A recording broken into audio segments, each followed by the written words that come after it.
What's going on, guys? MariK here. Today we're going to be tackling the campaign levels in Halo 2. Last time we were a little harder on our ranking system for Halo 1, so we didn't put as much stuff up in S tier. We took those opinions to heart, and hopefully we didn't break anybody's with that list. So, starting off with Cairo Station, this is a fantastic starting level. I really think that I like it more than... I think that I like it more than Pillar of Autumn. I'm trying to decide, though. I think it's a better level. Again, no jackals, no hunters. It's just grunts and elites.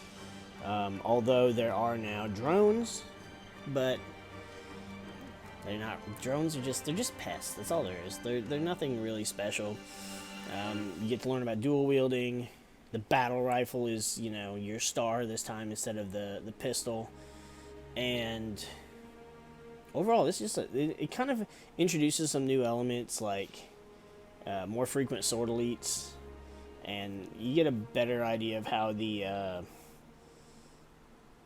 rank hierarchy works in the Covenant, because you'll see more of the white spec ops elites and the white grunts the higher your difficulty goes.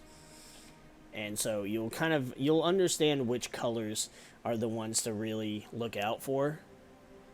No vehicle play, but overall this one, it just feels more fun than the Pillar of Autumn. It feels like there's a little more to this level. Then next we have Outskirts. I feel like Outskirts is a really great level. The introduction for the Scarab was really nice. And all in all, I feel like this one should also go in A tier. This one kind of brings everything that you want in a Halo level. Kind of like Assault on the Control Room, but not quite. You get the Warthog fairly... Well, I don't know if I want to say early. Maybe it's about a little less than half, or about halfway through the level. You've got sniper, you can get shotgun. There's rockets at some point in the level too. You've got the jackal snipers introduced to you. You've got the sniper alley. That's always fun. Especially on legendary, it's a really nice challenge to try and get through that without dying. It gives you a bit of everything that you want, and there is more vehicle play in the second half because there are several waves of ghosts that come at you. The phantoms attack you, and you can shoot the turrets off of the phantoms. So it gives you a little bit more enemy interaction than we got with the spirit dropships in Halo 1. And it's a fun level. It was a very fun thing to be on Earth in the second game. And then while you're still on Earth, you've got Metropolis. This is another fantastic level. I don't know if I want to put it in S tier, because I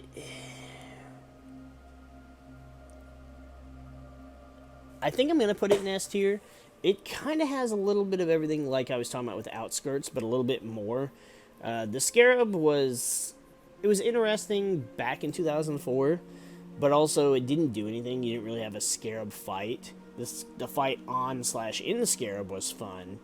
Getting to it was fun. You had the tank across the bridge, or you could take the Warthog and try and just race your way across it. That was always fun. Once you get into the tunnels, it's fun, especially if you do what I do and you get the Scorpion up over the ramp, and you can take it a little further down into the big highway tunnel before you go off into like the side sewer hatch or whatever. You got some sniper action with the jackals. You've got some more vehicle. We get introduced to the Gauss Warthog, which is fucking fun. And then you've got all the ghosts. You got the wraiths. You've got just a whole bunch of vehicle action. And I feel like that's one of the things that really makes Halo Halo, is getting to play with all those vehicles. And that shit's honestly just a lot of fun. Now we've got the Arbiter. And this level, this is where Halo 2 took a turn, where you play as the Arbiter. And it wasn't unfun. I didn't hate it. I'm actually gonna...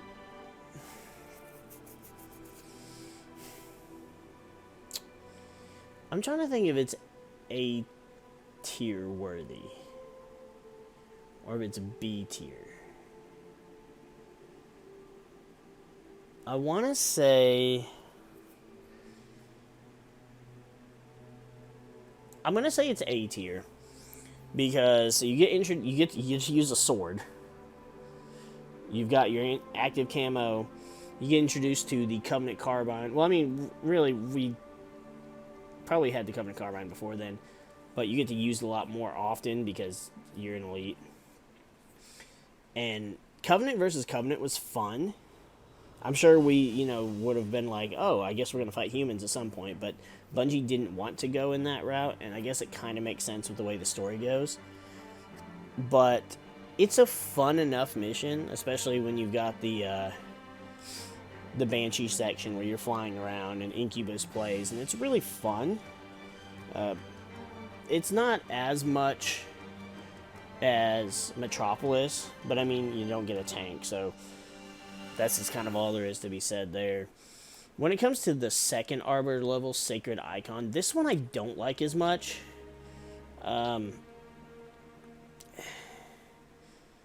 Actually, enough to put it down in C tier. First of all, the fight with Seiso Refume is fucking infuriating on Legendary, especially with Skulls. It's just because he just shreds you. And also the Flood the way the Flood are done in Halo 2 is really frustrating in a way that it's not that it makes them harder than Halo 1, but just the way that their behaviors and their resistance to certain weapons and even like just melee, they just didn't give a shit. It's just like they're really aggravating to deal with. And now, I mean, you do get a sword, so it's like it's easier, but you go through that sword so fast. So it's the fight. The level's not as much fun, and you didn't have cool grunt and elite companions like you had in the Arbiter level. So I think we're just gonna leave this one in C tier. Then up next, we've got one of my personal favorites, which is Delta Halo. This one's going up there in S tier. This one, again, gives you... First of all, the intro, like the opening cutscene to this level is amazing. The ODST drop, having ODSTs fighting with you is fun. A lot of Warthog action. Actually, there's a little bit of Warthog action. And then you get a Scorpion. You got more Scorpion action throughout a good portion of it until you get to the end. And then you've got that area with all the Jackals with the beam rifles. And you've got a beam rifle and probably an S2. And it's such a fun level. And there's a lot of vehicle action as well as some on-foot action. It does everything that I want a Halo level to do. And then it looks good on top of it. Something about Halo... The Halo ring in Halo 1 was all gray and this like nice like smooth stone. Whereas in Halo 2, Delta Halo, it looks very ruined. Like it's older. And also it's just got like that almost like ancient Colosseum kind of look to the stone. It's very visually appealing for me. And that kind of goes along with why I enjoy the level so much. Now, Regret takes that, and it follows through with that. But what I don't like about this level is it starts out fine. And you've got all the gondola shits, which aren't as bad. But then you've got, like, you've got the area underwater. Like, that really, really big-ass room that's, like, 3 or 4 stories tall. It's got the giant hologram of Regret. I just don't like that area, especially on Legendary, because there's so many enemies. They will come through the doors behind you. The drones are just aggravating. And while the area at the end, where you are, there to kill Regret, is fun, and you get introduced to the honor guards, which are just badass. That's another area that, holy fuck, it's frustrating on Legendary. And especially because he takes so many punches to the face. It's like his fucking face is made of Spartan armor. And it's not like I'm not ranking these so much just on difficulty. Because, I mean, I can beat them well enough. But it's like Metropolis or Delta Halo or even Cairo Station. You can play those on Legendary and you don't have to be really good at the games. But I feel like levels like Oracle or even Regret, you have to be really good to be able to get through those final fights. I'm going to put it in B tier because I don't feel like the level as a whole is much more fun than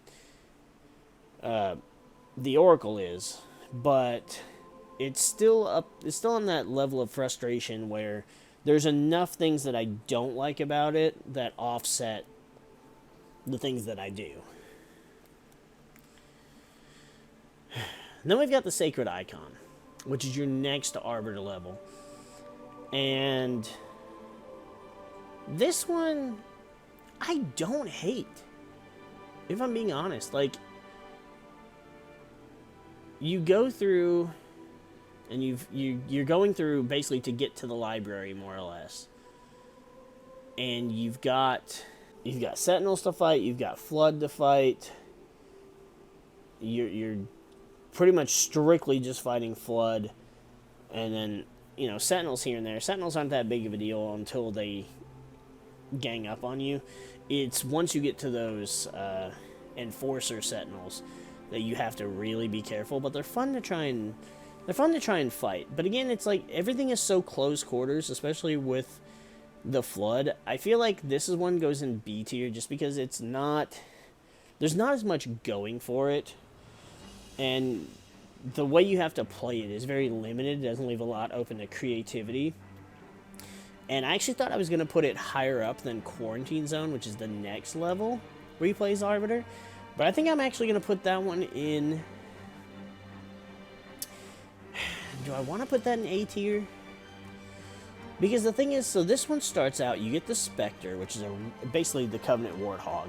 It's such a fun weapon. You can get a Scorpion or a Warthog later in the level. You could even hijack a Wraith. There's so much vehicle fun to be had in this level. I really don't like the fucking gondola ride at the end, though. That gondola ride to get to the library, it's so hard, and it's like, well, it's not hard. It's difficult, but I won't say it's hard. It is hard to keep your teammates alive, which I try to do because, I like to play that kind of way. I think this one goes in B tier as well, but I think overall it's a lot more fun than the Sacred Icon. I don't know that I just said you get all this. I think I have to put it in A tier. I think I have to put it in A tier because of the vehicle play. If it wasn't for all the vehicle stuff, it would be lower. But because of that, I can't put it in A tier because there is enough frustration with this level. But I think it's good in A tier. I think that's a solid place for it. Then we got Gravemind, which, for a number of reasons, is one of the most difficult levels in this game. And for most people, it seems to be their ultimate lasso killer. Especially because if you're not careful at the beginning of this level when you start lasso, you melt as soon as the level starts. But there is so much fun about this level, and just visually, it is stunning. When you look out, and I mean, granted, yeah, it don't look super great now, especially when you pop on anniversary graphics. And if you do, dear God, High Charity is such a gorgeous fucking set piece that they created for this game. And the purples, and it's just purple being my favorite color, makes it even better. You get to fight the different factions. They're fighting each other. And sometimes you can help one side. You can just sit there and watch. You can attempt to just kind of maneuver past them. It's just, there's so much going on in this level, but it's such a fun level. The only part of this level that I hate is when you're in the prison area trying to rescue the Marines. That part is, I mean, and it's, if you're systematic about it, it's not difficult. It's just a pain in the ass to keep any of them alive past that point on higher difficulties. But I'm definitely putting High Charity, or not High Charity, definitely putting Gravemind up in S tier. Then we got Uprising. This level I didn't like for quite a while. And it's not that I didn't like it, it's just like, for one, it's more fun to play as Chief anyways, but his levels are just more fun. This one, you get some AI allies, you got some elites, and I think you get grunts and hunters too, right? I know you do in the final level. I think you do in this one as well. And you get all the Covenant fun, you get all the Covenant weapons. You can use a shotgun if you want to because the brutes use them, but the brutes just swallow that shit.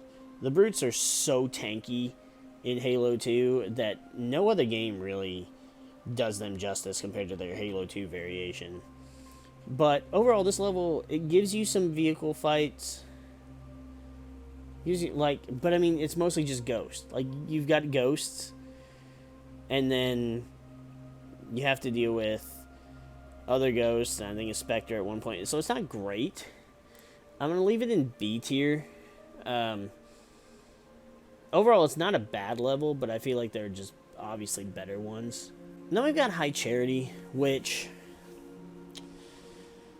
this one is frustrating. This one, even though it is on High Charity like Gravemind, this one is not and cannot go in S tier. It just can't. I almost feel like, because you are playing around in High Charity, but it's falling apart. The beginning of this level is great. The Flood really do a number on the map. And in some of the areas, they're just really fucking frustrating. I think B tier is pretty solid for this one. There are reasons, there's enough parts of it that I like, but there's enough parts that I don't like that I can't justify putting it in A tier. Then lastly, we have Great Journey. Fun level. Again, you can start with a Spectre, or you can just take the Shipmaster, kick him out of his Wraith, and then you got a Wraith. So you got some, you got some decently heavy vehicular stuff at the beginning. Then you've got some inside shit. You get to the Scarab, then you've got a Banshee, you got some Banshee fights. As well as some vehicles on the ground to deal with. You got some turrets. I don't know if this one should be up in A.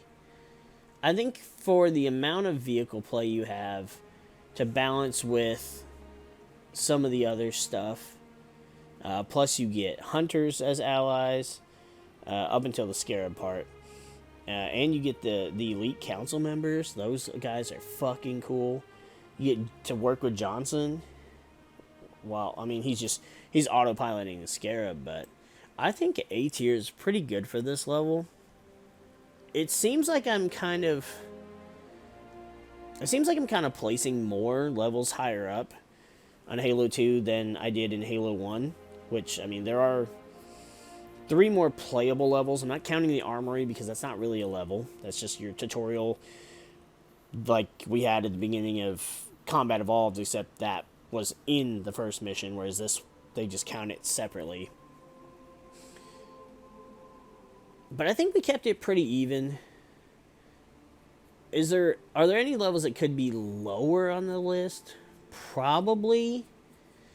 But again, I don't really feel like there's any levels that I absolutely hate. But I'm not really sure at this particular moment which ones I'd be willing to move down to C with the Oracle. So, hopefully we didn't step on any toes with this one either, but I feel like we did all right. I put a little more in A tier than I thought I would, but I pretty much knew from the beginning Delta Halo and Gravemind were going to be S tier because those are just 2 of my favorite levels to play. I mean, aside from that, Gravemind is just everything's purple because it's High Charity, and I really like the Covenant Carbine. So while some people would prefer to have a battle rifle, I have no problem running around the entire level with a Covenant Carbine and insert other weapon here. So, but that's going to be our list. Let me know what you guys think, if any of those other levels should be higher, if they should be lower. Let me know in the comments down below, and perhaps we could have a civil conversation about it.